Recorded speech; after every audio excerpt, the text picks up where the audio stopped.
चाहते हैं कि उनका बिहार बदलाव यात्रा जो सरकार 11 से 20 मई से चालू हुआ है और वो सोनबरसा मिडिल स्कूल में भगवानपुर घाट से होते हुए आएगा। प्रशांत जी यात्रा क्यों कर रहे हैं? पहले से भी पोलिटिकल पार्टी था, अगर वो चाहते तो पहले भी कई सारे राज्यों में कई सारे पार्टी को मदद की है। वो कहीं से भी सांसद का सीट लेकर राज्यसभा से चुनकर चले जाते और मंत्री बनकर अपना व्यवस्था में शामिल हो जाते हैं, लेकिन उनको ये नई व्यवस्था क्यों बनाना पड़ा? प्रशांत जी ने जन सुराज बनाने से पहले पूरा गांव घूमकर सर्वे किया। उसमें 35 से 40% लोग ये कहें, 50% लोग ये कहें कि बिहार में परिवर्तन होना चाहिए। परिवर्तन का क्या होता है कि उन लोग दूसरे अन्य पार्टियों से उब गए हैं। उन्होंने ये नहीं कहा कि परिवर्तन कौन कर सकता है, लेकिन ये जरूर कहा कि परिवर्तन करना चाहिए। अब वो जन सुराज के माध्यम से होगा या किसी और के माध्यम से होगा ये नहीं पता, लेकिन ये गारंटी है कि परिवर्तन होगा। प्रशांत जी जब गांव घूमे तो उन्होंने ये देखा कि जो सबसे ज्यादा बदहाल स्थिति में कोई जी रहा है तो वो बुजुर्ग है। बुजुर्गों का दयनीय हालत जो है वो जितना आंकड़ों में दिखता है उससे कहीं ज्यादा है। जब वो गांव गए तो उन्होंने कई सारी महिलाओं को ऐसे देखा कि जैसे बच्चे अनाथ होते हैं वैसे बुजुर्ग लोग भी अनाथ की तरह हैं।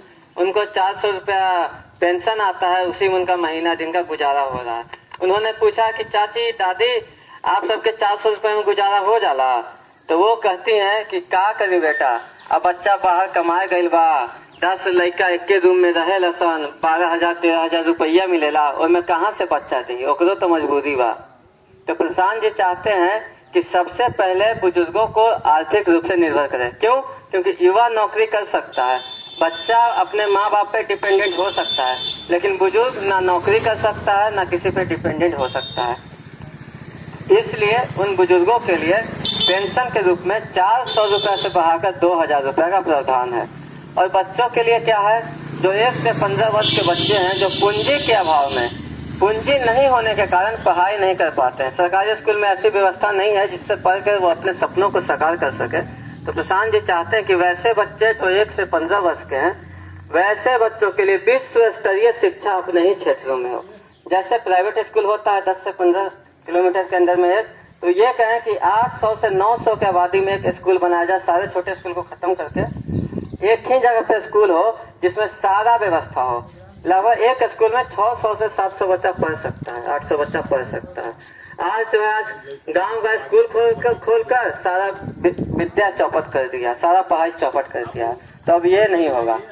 प्रशांत जी चाहते हैं कि 1 से 15 वर्ष के बच्चों को मुफ्त में नवोदय नेत्रहाट के बच्चे जैसा शिक्षा मिले, और उन बच्चा अगर गांव से स्कूल दूर है तो उसके लिए बस का प्रावधान हो, और वो बच्चा जो है वो कोई कपड़ा तो पहनेगा ना, वो बैग लेके जाएगा, जूता ले के जाएगा, तो वो कपड़ा बनेगा कहाँ? आज वो कपड़ा बन के कहाँ से आता है? गुजरात से, मुंबई से, दिल्ली से। क्या हमारे गांव के लोगों के अंदर ये योग्यता नहीं है कि वो कपड़े को बना सके? और लघु उद्योग खोलकर बिहार में ही रोजी रोजगार का प्रावधान किया जाए। प्रशांत जी चाहते हैं कि जो 15 वर्ष से ऊपर के जो युवा हैं उनके लिए अपने ही क्षेत्रों में रोजी रोजगार की गारंटी हो। और जो महिलाएं हैं, महिला लोग कहती हैं कि भैया कोई हम लोग घर का तो काम करते हैं लेकिन उसके बाद भी 4 घंटा 5 घंटा समय हम लोग को बचा होता है, कोई ऐसा काम हो जो अपने घर से ही कर ले तो अपने परिवार के लिए हम लोग भी मदद कर सकते हैं, अपने बच्चों को पढ़ाने लिखाने में मदद कर सकते हैं। उनके लिए प्रशांत जी चाहते हैं कि जीविका के माध्यम से जोड़कर 4% वार्षिक ब्याज दर पे लोन दिया जाए। आज जीविका के माध्यम से कितना लोन मिलता है? महीने का 1 पैसा, मतलब साल का 12%।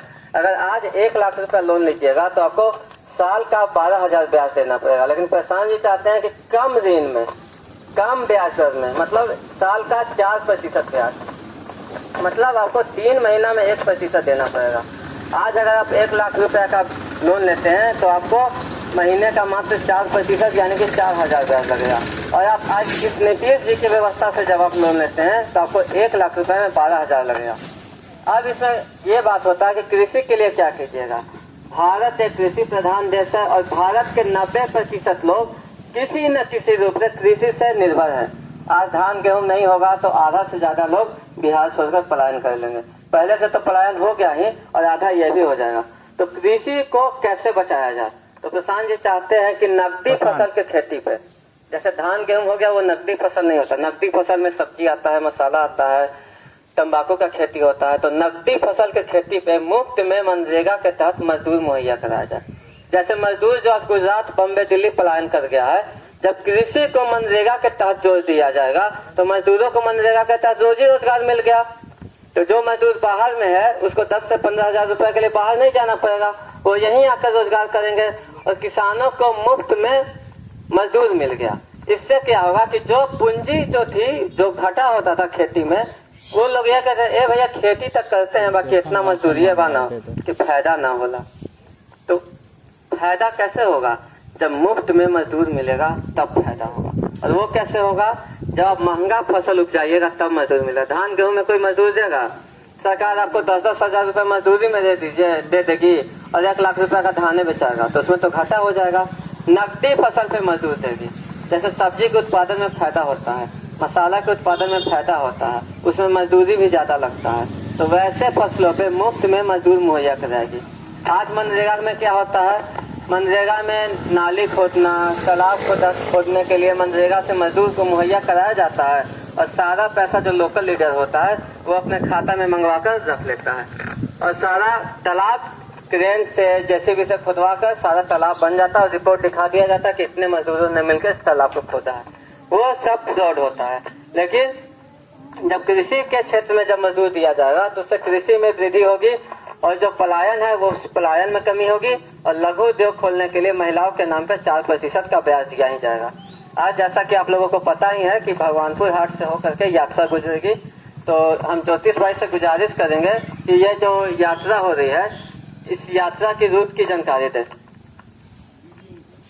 गुजरेगी यहाँ से लगभग 1 से 1.5 किलोमीटर है। शाम 5 बजे आप सभी लोग भगवानपुर हाट पे आ जाइए और वहाँ से प्रशांत जी की यात्रा गुजरेगी। हम चाहेंगे